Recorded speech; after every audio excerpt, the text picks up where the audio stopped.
actually my favorite one for the Catholic Church is why at multiple times in history where they're like 3 different popes at the same time, all like rivals, and they're meant to talk to God. Like they're meant to literally talk to God. And then we have one who's representing France, like an Italian city-state, and I don't know, the Holy Roman Empire, and they're all saying, I talk to God, I talk to God. It's like, well, obviously this whole institution is just completely political, and it has one of you are lying. And they have like no, like a lot of them aren't even clergy sometimes. And it's like, I'm meant to believe all these people are saints in heaven, and they all spoke to God and translated his will. And also one more actually is that the First Crusade is the Pope told people, if you go on the crusade and just like slaughter people in the name of God, you will be sent to purgatory instead of hell because your sins will be forgiven.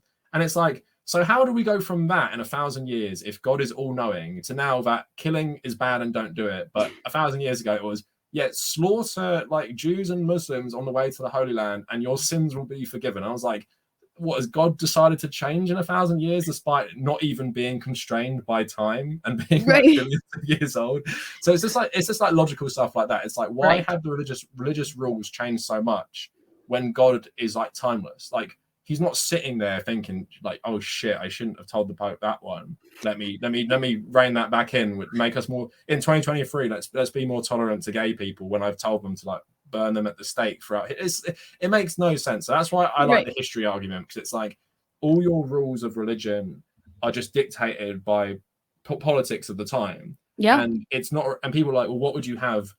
Where would your morals come from if you didn't have religion? Is something I like to say. But it's like, but these morals have consistently been like terrible. Like even the Pope told people to go to Africa and enslave people for Christianity.